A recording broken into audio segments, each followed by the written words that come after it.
¿Qué tal, amigas y amigos? Qué gusto estar en contacto nuevamente con ustedes, especialmente con quienes les gusta el mundo del arte y el mundo de los signos y símbolos. Estamos llegando a la tercera parte del libro de George Ferguson, en el que dedica algunas páginas para hablar de las plantas, las flores y los árboles. En la sesión anterior nos quedamos con el olivo, lo leímos perfectamente bien y vamos a continuar con los pocos artículos que se refieren a estos temas. Comenzamos el día de hoy con el olmo.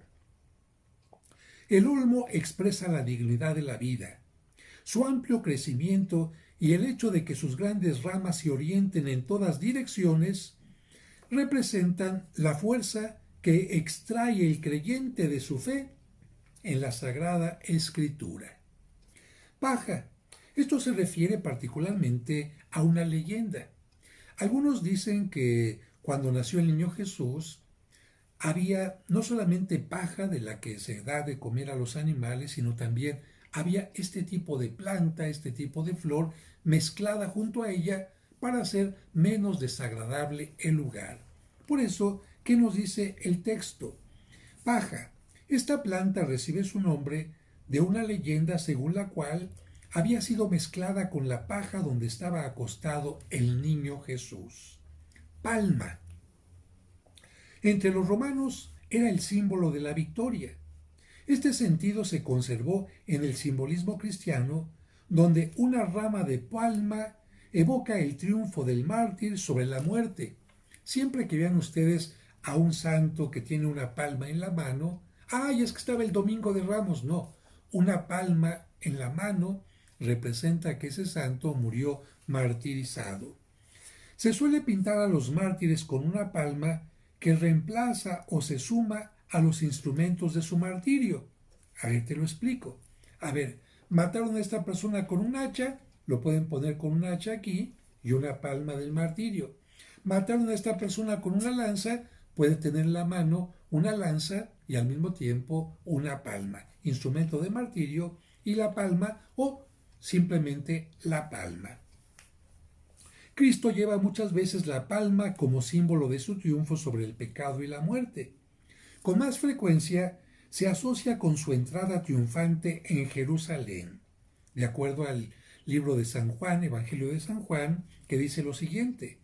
Al día siguiente, una gran muchedumbre de gente que había venido a la fiesta, habiendo oído que Jesús estaba por llegar a Jerusalén, cortaron ramos de palmas y salieron a recibirle, y gritaban Hosana, bendito el que viene en nombre del Señor, el Rey de Israel.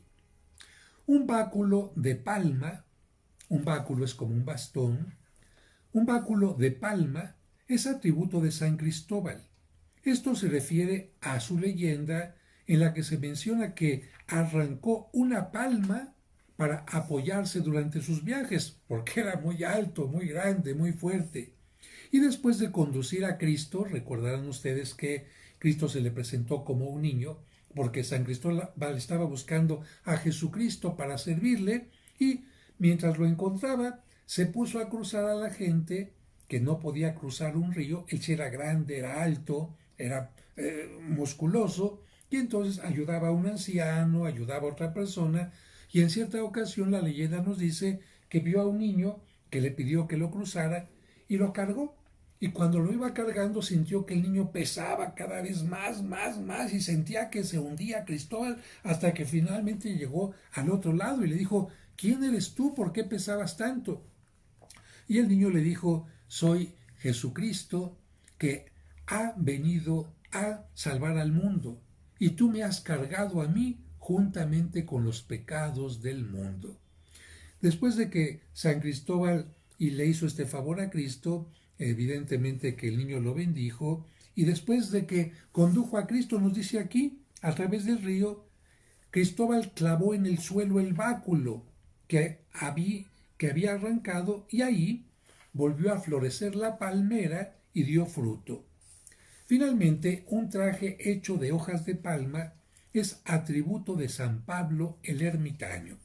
Aquí no está, pero yo te lo cuento también.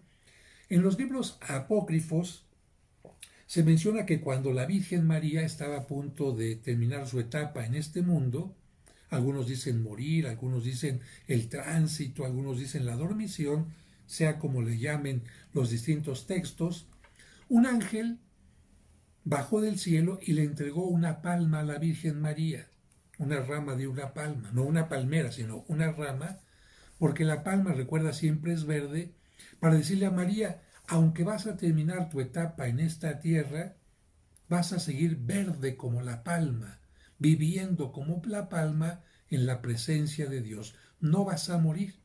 Por eso en algunas escenas donde van los apóstoles con la Virgen María a sepultarla o a llevarla al lugar donde va a subir a los cielos, uno de los apóstoles, concretamente San Juan, es el que lleva esta palma que el ángel le entregó a la Virgen María. Esto en los evangelios apócrifos. Flor de pensamiento.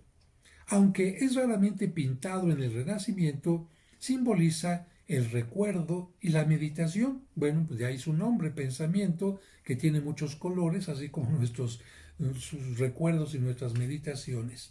Pera. Suele referirse al Cristo encarnado, es decir, al Hijo de Dios hecho hombre, y alude a su amor por la humanidad. Pino. El pino simboliza a los elegidos que desprecian los deseos mundanos. Simboliza también a los que poseen en gran medida la virtud de la paciencia. Bueno, y aquí no lo tiene, pero tú sabes que los pinos y todas las coníferas se mantienen siempre verdes, como el ciprés, por lo que todas las coníferas representan la vida inmortal, lo que no pierde su verdor, lo que no pierde en sus hojas. Por lo tanto, el pino se utiliza también durante la Navidad, en las coronas de Adviento o el pino de Navidad para recordar que Cristo nos vino a traer la inmortalidad y además porque del tronco de Jesé saldrá un renuevo que es Jesucristo y vendrá a salvar al mundo. Por eso se suele poner una estrella en la parte superior del pino. Plátano. El plátano cuyas ramas son anchas y altas, el árbol del plátano, no la banana, sino el árbol del plátano, representa la caridad, la firmeza y la superioridad moral, más específicamente la caridad de Cristo. Aunque aquí lo explica de esta manera, realmente es raro, yo nunca he visto en tantos cuadros que he visto en museos y en muchas partes el plátano representado en cuadros. Sobre todo, ¿por qué? Porque el plátano no se daba en Europa. El plátano se daba especialmente en África y en otros lugares alejados de Europa, y el plátano se podía considerar en todo caso un cierto árbol exótico. Roble.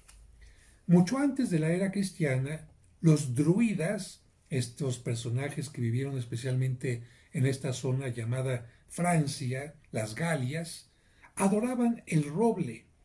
Como suele ocurrir con las supersticiones paganas, la veneración del roble fue absorbida por el cristianismo y pasó entonces a ser símbolo de Cristo y de la Virgen María. Es uno de los árboles de cuya madera, según se suponía, estaba hecha la cruz. Debido a su solidez y a su duración, el roble representa además la fuerza de la fe y de la virtud y la resistencia del cristiano contra la adversidad. Rosa. Tradicionalmente, entre los antiguos romanos, la rosa simbolizaba la victoria, el orgullo y el amor triunfante. Era la flor de Venus, la diosa del amor. En el simbolismo cristiano, la rosa roja representa el martirio y la rosa blanca la pureza. Esta interpretación no ha variado desde los primeros años de la cristiandad. San Ambrosio refiere cómo adquirió la rosa sus espinas. Antes de crecer en la tierra, la rosa crecía en el paraíso sin espinas. Solo después de la caída del hombre las tuvo para recordarle los pecados que había cometido y que había perdido su gracia. Pero su fragancia y su belleza evocaron siempre el esplendor del paraíso. Probablemente en relación con esta leyenda se llama a la Virgen María Rosa sin espinas, pues según la tradición estaba exenta de las consecuencias del pecado original. En el arte del Renacimiento, una guirnalda de rosas alude a menudo el rosario de la doncella elegida. Recordarán ustedes que el nombre de rosario, de hecho, indica que cada cuenta es como una rosa que le ofrecemos a la Virgen María. Las guirnaldas de rosas usadas por los ángeles, los santos o las almas humanas que han entrado en la gloria expresan la alegría del cielo. De acuerdo con una vieja costumbre que se remonta al tiempo del Papa Gregorio I, indica una bendición papal especial la rosa dorada que el Papa envía a personas distinguidas. Bueno, cuando el Papa quiere enviar, todavía hasta el día de hoy, algún agradecimiento, algún cariño, algún reconocimiento, envía una rosa dorada. Por eso es que el Papa, distintos pontífices han enviado rosas de oro a la Virgen de Guadalupe, a la Virgen de Fátima, a la Virgen de Lourdes, a otras advocaciones en el mundo. Así que cuando veas una rosa de oro y junto a estas imágenes, pinturas o esculturas, ya sabes quién la mandó. Es un regalo especial de el Papa. Y finalmente, un delantal lleno de rosas es atributo de Santa Isabel de Hungría. Un cesto de rosas y manzanas de Santa Dorotea de Capadocia y de algunos santos que se estaban, vamos a decir, robando el pan del comedor de los religiosos para llevárselos a los pobres. ¡Ay! ¿Qué estaban haciendo? Robando. Y bueno, en este caso, para que no se viera que estaban haciendo algo indebido, cuando ellos dijeron, les preguntaron, ¿qué lleva ahí? Rosas. Abrieron lo que llevaban ahí y en lugar de los panes aparecieron rosas. Esto tiene que ver especialmente con la leyenda de algunos santos en donde Dios les permitió que no hayan mentido. ¿Por qué? Porque estaban haciendo obras buenas. Entonces, ¿cómo un santo, para no decir mentiras, que no las dijera, pero ya dijo que llevaba rosas? A ver, déjeme ver qué tengo ahí. Y eran rosas en verdad, los panes se habían convertido en rosas. Sauce. Este árbol continúa floreciendo aunque se corten muchas de sus ramas. Por ello simboliza el Evangelio de Cristo. Bueno, y también el sauce, por supuesto, donde tiene las raíces bien plantadas junto al agua. Y estas ramas también llegan a caer muy profundamente, como buscando también el agua. Este árbol continúa floreciendo aunque se corten muchas de sus ramas y por ello simboliza el Evangelio de Cristo intacto aunque se lo distribuya entre todos los pueblos del mundo. Trébol. El trébol con sus 3 hojas es un obvio símbolo de la Trinidad. Por esta razón en muchas catedrales góticas las ventanas tenían este tipo de forma, tréboles. Según la leyenda, San Patricio lo mostró como ejemplo de la Trinidad cuando evangelizó Irlanda, y por esto el trébol y el color verde es emblema de ese país. Recibe también el nombre de folio, hojas, trifolio. Trigo. No solo sugiere la abundancia de la tierra, sino que en relación con la comunión eucarística simboliza precisamente el pan de la Eucaristía. Uvas. Racimos de uvas junto a espigas de trigo simbolizan el vino y el pan de la comunión. En general, las uvas, como el vino eucarístico, representan la sangre de Cristo. Los cuadros del trabajo en las viñas se refieren a veces a la obra de los buenos cristianos en la viña del Señor. La vid o sus hojas son también emblema del Salvador, que es la verdadera vid. Bueno, siempre el trigo y la vid van a aparecer en cálices, en ornamentos, en manteles, en iglesias, para indicar qué es lo que se realiza en el altar. El trigo se convierte en pan, el pan se convierte en el cuerpo de Cristo. La uva se convierte en vino y el vino se convierte en la sangre de Cristo, la uva. Pero también, ¿qué es lo que se necesita para que esto suceda? Para que el trigo se convierta en pan, hay que destruirlo de alguna manera y convertirlo en harina. Para que la uva se convierta en vino, ¿qué hay que hacer? Hay que aplastarla para que se convierta en jugo y después en vino. Por lo tanto, el aplastar el trigo, el aplastar la uva, significa la pasión de Cristo, que precisamente se queda para nosotros en la Eucaristía, no solamente la pasión, sino también la resurrección. Y terminamos el día de hoy, déjenme ver, estoy seguro, no, todavía no, faltan 3. Vid. La vid, uno de los símbolos más claros de la Biblia, expresa la relación entre Dios y su pueblo. A veces la viña significa el lugar protegido donde los hijos de Dios, las vides, florecen bajo el cuidado de Dios, que es el viñador. La viña del Señor de los ejércitos es la casa de Israel y los hombres de Judá su plantel delicioso. Así lo dice el profeta Isaías. Así que la viña simboliza el pueblo de Dios, simboliza a los elegidos de Dios, cuidados por el viñador. La viña simbolizaba la iglesia de Dios, pues sólo en ella existe esta relación. La viña, como emblema de Cristo, es mencionada por sus propias palabras cuando anuncia la nueva relación que Él ha creado entre Dios y el hombre.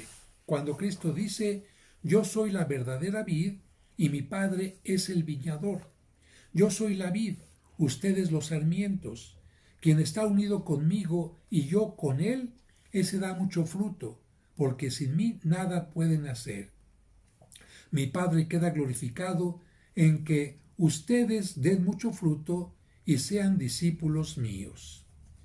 Penúltimo tema, la violeta, símbolo de humildad. San Bernardo llama a la Virgen María violeta de la humildad. La violeta denota también la presencia de esta cualidad en el Hijo de Dios cuando adoptó forma humana. Las violetas blancas son atributo de Santa Fina, cuyo lecho, después de su muerte, se encontró totalmente cubierto por violetas. Y finalmente, la zarza.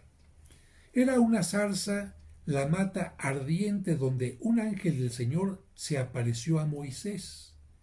Nos dice la Sagrada Escritura en el libro del Éxodo: Moisés vio una llama de fuego que salía de en medio de una zarza y veía que la zarza estaba ardiendo y no se consumía. La zarza, en este caso, puede ser el símbolo de Dios mismo que habla con Moisés. La zarza es también símbolo de la pureza de la Virgen María, que ardió en el fuego del amor divino y no fue tocada por la lujuria. Bueno, pues hasta aquí llegamos a esta parte de signos y símbolos de Ferguson. En otra ocasión estaremos hablando, hay bastantes temas en este libro que algunos de ustedes no han podido conseguir y precisamente por eso lo comparto en forma leída. La siguiente parte va a ser el cielo y la tierra. Y tiene que ver con cosas como, por ejemplo, aceite, agua, alas, alba, arcoíris, carbunclos, cenizas, coral, estrella. Bueno, este será un tema totalmente distinto, pero por ahora aquí dejamos nuestra reflexión sobre el arte, en el caso de los signos y de los símbolos. Por favor, denle like al video, compártanlo con sus seres queridos y inviten también a sus seres queridos para que se suscriban a mi canal. Que Dios les bendiga.